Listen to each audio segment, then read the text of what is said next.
네, 시장 분석으로 이어가겠습니다. 공매도가 이번 주 시장을 흔들었지만 결과적으로 주가는 펀더멘털에 수렴한다는 점에서 결국 실적이 어떤지를 살펴보는 게 중요할 것 같습니다. 그래서 오늘 하나증권의 이경수 수석연구위원 모시고 어떤 섹터가 유망한지 한번 살펴보도록 하겠습니다. 어서 오십시오. 네, 안녕하세요. 자, 3분기 실적들이 속속 나오고 있는데 현재 분위기 어떤지 좀 짚어주시죠. 일단 지금 실적은 지금 이제 한 3.4조 원 정도 3분기 영업이익 기준입니다. 3.4조 원으로 컨센서스 3.3조 원보다 소폭 높은 수준입니다. 그렇다고 이게 뭐 어닝 서프라이즈다, 뭐 쇼크다 이런 컨셉이라기보다는 기본적으로 이제 상당히 기대치가 낮아지는 상태고 예. 그거에 대해서 어느 정도 부합하는 실적이었다 이렇게 보시면 될 것 같습니다.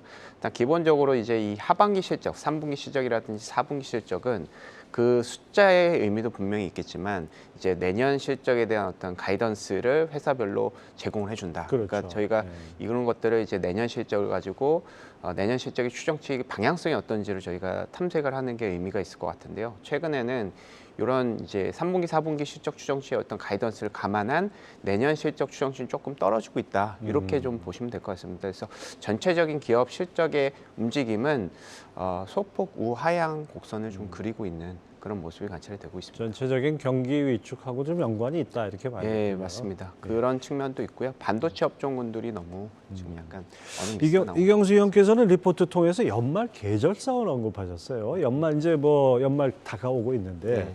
연말에 어떤 공통적인 시장 특성이 나타난다. 그건 어떤 내용입니까? 그렇습니다. 이 계절성이라고 하는 것은 이제 매년의 시장의 방향성이라든지 이런 추세성은 항상 다르지만 공통적인 어떤 항상 공통적으로 나타났던 특징을 저희가 의미를 하는데요. 일단 이제 연말에는 이제 배당락이라는 이슈도 있고, 뭐 기간 부클로징도 있고, 뭐 대주주 양도세 회피, 뭐 여러 가지 이런 것들은 어떻게 보면 공통적으로 이제 회피할 수 없는 항상 나타나는 그런 이벤트이기 때문에 공통적인 측면이 있습니다. 이를테면 공매도 잔고 상위 종목군들이 올라간다든지 배당주들이 오히려 배당락에 대한 우려를 부담감으로 오히려 주가가 빠진다든지 그리고 기관들이 올해 많이 샀던 종목 그리고 이제 이 성과가 많이 좋았던 종목군들을 이제 매도하는 그런 수요가 있습니다. 그런 것들은 북클로징이라고 해서 올해 이제 어떤 그 돈의 주인이라고 볼 수 있는 수익자들을 돈을 이제 불려준 거잖아요. 그거를 이제 고스란히 이제 돌려준다. 그러니까 수익을 실현하는 그 연간 실적이 펀드별로 상당히 중요하다 보니까 이런 수요가 좀 맞물리면서 연말에 어떤 계절성을 좀 보이고 있는데요. 서두에서 약간 언급을 드렸겠지만 이런 것들은 추세성이라든지 현재 방향성을 무시한 매년 나타나는 특성이기 때문에 사실 올해는 이제 항상 11월 달부터 12월 달에 이런 현상이 일어나야 되는데 전체적인 시장의 그 변동성이 상당히 좀 크기 때문에 이거에 대한 타이밍은 사실 11월 중순에서 10월 말 아니면 12월 초까지도 이런 현상이 아주 좀 이연돼서 나타날 가능성이 있다 이렇게 생각을 하고 있습니다. 사실 이게 뭐 어차피 연말에 나타나는 현상인데 약세장일 땐 더 부담스러운 요인이 되죠. 맞습니다. 예. 그래서 그렇죠. 어떻게 보면 지금 이제 변동성이 크다라는 측면에서 물론 계절성도 중요한데 더 큰 이슈가 있잖아요. 공매도 금지라는 어떤 이슈도 있고 최근에 어떤 이제 금리의 변동성이라든지 전체적인 안전자산 선호가 상당히 좀 부각이 된다든지 펀더멘털에 대한 어떤 우려가 있다든지 여러 가지 약재들이 같이 맞물려 있는 상태이기 때문에 이런 계절성을 봤을 때는 어느 정도 지수의 어떤 계절성에 대한 플레이를 하기 위해서는 지수의 어떤 그 변동성이 좀 어느 정도 진정이 된 이후에 우리가 좀 살펴보는 전략도 의미가 있을 것 같다. 그렇지만 이런 전략, 이런 흐름은 항상 나타나는 상황이고 매년 이제 11월 때부터 초부터 해가지고 12월 중순까지 이런 현상이 일어나거든요. 근데 이런 것들은 지금 약간 시장의 변동성 때문에 약간 미뤄지겠지만 11월 중순부터는 이런 흐름이 좀 나타나지 않을까 이렇게 생각이 듭니다. 연말 변동성도 염두에 두셔야겠습니다. 자, 위원님께서 이 올 하반기는 상반기 과열의 되돌림 장세다 이렇게 분석을 하셨어요. 뭐 사실 많은 증권사들 전문가들이 그러니까 상저 하고를 예측했는데 올해는 거꾸로 된 분위기가 지금 전개되지 않았나 싶은데 상반기 하반기 시장 한번 리뷰를 좀 해주시죠. 항상 이제 보면 이제 증권사들의 어떤 전망으로 항상 상저하고를 많이 얘기하는 것 같아요. 근데 이제 그런 측면이 사실 좀 컨센서스로 항상 반영이 되는데 항상 기대감을 불어일으키는 그런 측면이 좀 있는 것 같습니다. 말씀하신 대로 이제 상반기하고 하반기 좀 분명히 좀 어떤 이제 스타일이라든 시장성이 완전히 좀 달랐는데요. 상반기 같은 경우에는 이제 성장주 위주의 주가 상승세가 좀 많이 일어났고 하반기에는 약간 안전자산 선호가 부각이 되면서 지수가 좀 빠졌잖아요. 그러면서 펀더멘털에 대한 어떤 우려도 같이 반영이 됩니다. 그러다 보니까 오히려 이제 스타일 측면에서 보면 너무 테마주라든지 그런 것들보다는 이제 퀄리티라든지 뭐 고퀄리티라든지 아니면 뭐 배당이라든지 저평가 이런 컨셉의 스타일이 상당히 좀 강세를 보였습니다. 그래서 상반기, 하반기가 상당히 대조적으로 이 성향 시장의 어떤 스타일이라든지 성향 차이가 좀 분명히 있었다. 이렇게 좀 정리가 되고 있습니다. 그래서 지금 이제 남은 연말을 저희가 이제 예측을 해본다면 좀 전에 저희가 계절성을 언급을 드렸잖아요. 오늘은 그렇지가 않지만 어느 정도 성장주가 유리할 수 있다고 보고 있습니다. 코스닥 시총 상위 종목군들이라든지 이런 측면. 그래서 왜 그렇게 생각을 하느냐? 일단은 연말의 계절성 측면에서 봤을 때 공매도 상위 종목군들이 연말에 이 북클로징이라든지 뭐 배당락 그러니까 차입을 이제 회수한다는 그런 과정 이런 측면도 있겠지만 공매도 금지 정책이 나왔기 때문에 오히려 이런 흐름이 가속화될 것이라고 저희는 생각을 합니다. 이런 전체적인 시장의 방향성 자체가 지금 외국인들이라든지 전체 시장이 이제 밀리는 분위기이기 때문에 지금 이제 쇼커버링보다는 조금 기다리고 있는 것 같아요. 그래서 이런 측면은 좀 있지만 이런 것들이 흐름이 나타난다. 그리고 좀 전에 말씀드렸던 이런 계절성 컨셉으로 본다면 남은 두 달, 11월 달, 12월 달은 하반기 시장 컨셉보다는 상반기 시장의 어떤 시장 성향과 비슷할 가능성이 높다. 오늘 시장과는 조금 연동성이 좀 다를 수는 있겠지만 저는 그렇게 생각을 하고 있습니다. 네, 공매도 충격은 아무튼 이번 주는 지나가 봐야 될 것 같은데 사실 지난 6일부터 공매도를 딱 금지하면서 그날 주가가 엄청나게 뛰지 않았습니까? 뭐 유례 없이 상승을 했는데 그러다 보니까 이제 공매도 금지를 주장했던 투자자들은 거 봐라 주가 하락의 원인이 바로 이 공매도 탓이었다라고 뭐 일종의 근거로 제시를 했지만은 그 다음 날부터 또 급락을 했어요. 그러니까 이 공매도 효과가 일일천하로 끝난 건지 아니면 앞으로 공매도가 계속해서 영향을 미치는 건지 어떻게 보십니까? 공매도 금지는 사실은 영향을 미치지 않는다라고 보기는 어렵습니다. 물론 이제 펀더멘탈의 영향도 분명히 있겠죠. 근데 이제 서두에서 언급드렸겠지만 한국의 펀더멘탈이 좋지가 않습니다. 글로벌에 비해서도 한국은 이제 반도체 업황에 너무 이제 많이 오리엔티드 돼 있고 이런 측면이 있기 때문에 펀더멘탈이 안 좋은 건 사실이에요. 그렇지만 이 수급적인 영향도 무시할 수는 없거든요. 그래서 과거 이제 사례 2000년도 3월 달부터 20년도 3월 달부터 21년도 5월 달까지 이 공매도 금지 그 사례를 봤을 때 공매도 잔고가 초반에 12조 원이었던 게 양시장 모두 그 12조 원이었던 게 거의 6조 원까지 떨어졌어요. 거의 반토막이 난 거죠. 그러면서 코스닥이라든지 코스피가 한 50%에서 60% 이렇게 올랐습니다.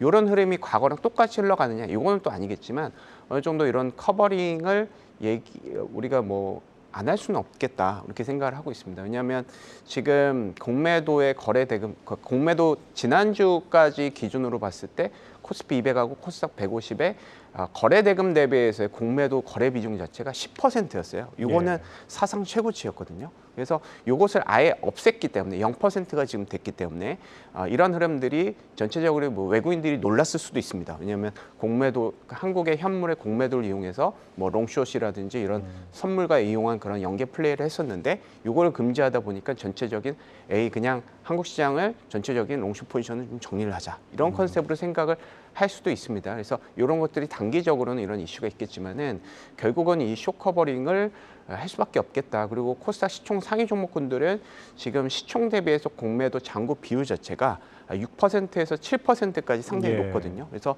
이런 부분은 어느 정도 커버가 될 가능성이 높다고 봅니다. 과거에도 좀 전에 말씀드렸다시피 그 공매도 금지 기간 2020년도부터 21년도까지 공매도 잔고 비중 자체가 50% 감소를 했기 때문에 이런 흐름도 어떻게 보면 쇼커버가 되면 매수를 한다는 의미고 그것은 어떻게 보면 시장에 대한 영향력보다는 그렇게 공매도가 많이 껴있는 종목에 있어서 한해서는 어느 정도 수급적인 우호적인 현상이 일어날 수는 있겠다 생각합니다. 그렇지만 저희가 계속 좀 이제 언급을 드리고 리포트에도 좀 썼지만 공매도 금지 초기하고 중기하고 후기하고 완전 좀 다릅니다. 그렇겠죠. 공매도 초기 같은 경우 아직까지는 지금 쇼커버링이 일어나지 않고 있습니다. 근데 쇼커버링은 일어날 겁니다. 근데 쇼커버링이 일어나는 초기에는 기본적으로 이런 뭐 상위 종목군들 이제 어떻게 보면 펀더멘털이 부담스럽기 때문에 기관 투자자들이나 외인 투자자들이 공매도를 쳤겠죠. 그래서 이런 종목군들이 급등을 하는 것은 맞는데 그 이후에 중기부터 후기까지 보면 오히려 펀더멘털 플레이가 더 좋습니다. 예. 퀄리티, 그 고퀄리티라든지 실적이 좋다거나 아니면 저평가를 보이는. 왜냐하면 이 공매도의 어떤 컨셉이 주가를 기본으로 하기 때문에 어떤 호실적을 보여서 실적이 좋다. 그래서 이 종목이 주가가 올랐다. 이 과열된 종목군들을 공매도를 치는 기계적인 수요가 많거든요. 예. 그러면은 그런 수요가 없어지게 된다면 실적이 좋다는 이유로 어떻게 보면은 주가가 올랐다. 요 기준으로 공매도를 칠 수 있는 세력도 없어진다라는 의미가 되는 거예요. 그래서 어떠해서 공매도 금지 초기에는 공매도 잔고가 상위에 있는 코스닥 시총 상위 종목군들이 유리할 수 있겠지만 중기나 후기로 가면 갈수록 그러니까 내년 1분기 실적 시즌 전후로 해가지고 완전히 시장의 색깔을 이 퀄리티라든지 저평가라든지 실적 개선 이런 펀더멘털 플레이로 바뀔 가능성이 상당히 높다. 이렇게 저희는 생각을 하고 있습니다. 하여튼 공매도라는 재료는 단기적 재료지 이것이 길게 갈 재료는 아니다 이렇게 볼 수 있겠는데 그렇다면 이제 단기적으로 쇼커버 기대감이 있는 종목들 어떤 것들이 있습니까? 예, 이거는 뭐 다 아실 것 같은데요. 예, 일단 호텔 신라가 가장 많습니다. 예. 공매도 잔고 비중 시총 대비해서 7.5% 정도 되고요. HLB 요것도 한 7.1% 정도 됩니다. 그리고 LNF 요것도 한 7% 정도 되고요. 에코프로 요것도 6.5% 정도 됩니다. 휴마시스 6.4% 정도 되고요. ST큐브, 롯데관광개발, 다원시스, 네페스, SKC, NK맥스, 에코프로 BM, 레고캠바이오, CIS 이런 종목군들은 시총 대비해서 공매도 잔고 비중 자체가 5% 이상인 최상위 종목군들이에요. 그리고 공매도 잔고 비율이 높은 순서대로 나열을 했습니다. 그래서 이런 종목군들은 지수 반등 시기에, 그러니까 지수가 하락세가 좀 멈췄을 때는 쇼커버링에 대한 기대감이 반영이 되면서 주가가 조금 올라갈 수 있다. 그렇지만 이거를 제가 이제 요 펀더멘탈 컨셉을 다 면밀히 저희가 탐방을 가면서 다 조사를 하지 못했지만 펀더멘탈하고 결국은 결부가 될 것이다. 그래서 쇼커버링 컨셉에서 연말에 국한해서는 이런 종목군들의 어떤 그 짧게 잡고 가는 그런 단타 컨셉의 트레이딩 바이 컨셉은 의미가 있을 수 있겠지만 펀더멘탈하고 무관하게 수급적으로 우리가 이런 걸 중장기 투자를 한다거나 상당히 좀 많은 비중으로 투자를 한다라는 컨셉은 사실은 좀 무의미한 전략이 아닐까. 공매도 금지 기간 중에 그 공매도 잔고를 제로로 만드는 건 아니지 않습니까? 네, 네, 맞습니다. 그렇죠. 또 줄일 수는 있겠지만. 네. 예. 자, 위원님께서 이 금리 하락, 이익도 하락, 그리고 공매도 금지 이 세 가지 변수를 통해서 내년에는 가치주보다 성장주가 유리할 것이다라고 말씀해 주셨는데 좀 더 부연한다면 어떤 얘기가 가능할까요? 그래서 이제 올해 이제 하반기는 사실은 이제 성장주라기보다는 테마 컨셉이 많았잖아요. 그러니까 저희가 말씀드리는 성장주는 실적이 담보가 되는 성장주를 의미를 합니다. 요거는 사실은 저평가, 고평가 이런 것들 그리고 캐시플로우가 좋으냐 나쁘냐 요거랑 좀 차별이 되고요. 어느 정도 고평가를 보였더라고 하더라도 실적 추정치가 계속해서 올라가는 그런 종목군들이 유리할 수 있다라고 생각을 하고 있습니다. 금리라는 변수는 저희 이제 당사 애널리스트나 외부 어떤 그 컨센서스 기준으로 보면은 어느 정도 내년 하반기부터는 금리가 떨어질 수 있다라는 그런 기대감을 갖고 있기 때문에 이런 것들은 투자들 컨셉으로 반영이 될 것 같고 요 시장 성향상 보면 금리가 떨어졌을 때 항상 가치주보다 성장주가 유리한 측면이 있었습니다.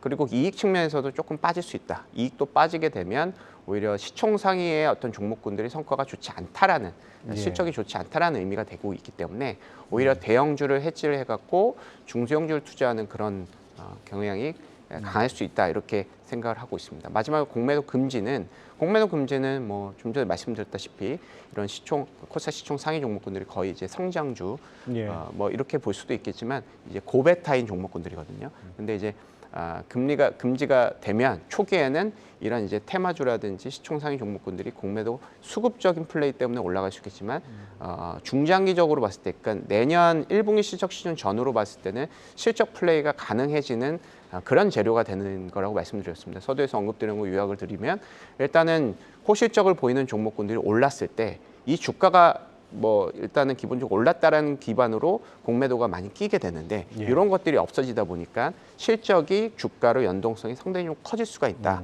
이라는 측면으로 말씀을 드렸습니다. 그래서 이런 플레이가 가능할 수가 있기 때문에 이 세 가지 변수 모두 내년 상반기 기준으로 봤을 때는 실적 플레이가 상당히 좀 유리할 수 있는 그런 환경이 되지 않을까 이렇게 생각을 하고 있습니다. 그렇다면 뭐 3분기는 지났고 지금 4분기인데 3분기 대비 4분기 실적 상향되는 섹터가 있고 또 하향되는 섹터가 있지 않습니까? 예. 어떻게 나뉩니까? 대부분은 이제 좀 4분기라든지 내년 실적이 좀 다 떨어지고 있습니다. 근데 이제 거기에서 상대적으로 좀 양호한 성과를 실적을 보일 것이라고 생각이 되는 그런 섹터는 이 컨센서스 기준입니다. 컨센서스 추정치의 변화율을 저희가 역산을 해가지고 변화를 상위를 말씀드리면 음식료라든지 가구, 화장품, 섬유의복, 항공, 반도체, 제약 이런 쪽이 예. 사실은 좀 이제 실적이 상향되는 섹터다 이렇게 볼 수가 있을 것 같습니다. 반대로 하향되는 섹터는 어떤 데입니까? 하향되는 섹터 같은 경우는 저희가 이제 대부분 섹터가 하향 조정이 되는데요. 특히나 이제 화학 업종, 그리고 기계 업종, 그리고 디스플레이 업종, 2차 전지 업종, 그리고 유틸리티, 방송 엔터, 기술 하드웨어, 조선, 철강, 게임, 정유 건설 예. 이런 쪽이 그러니까 어떻게 보면 이제 경기랑 상당히 밀접한 시크리컬 위주로 실적 추정치가 좀 떨어지고 있다 이렇게 정리가 되고 있습니다. 네, 실적과 공매도 금지 또 잘 연계해서 투자하는 전략도 필요하겠습니다. 하나증권의 이경수 수석연구위원 함께했습니다. 감사합니다. 네, 감사합니다.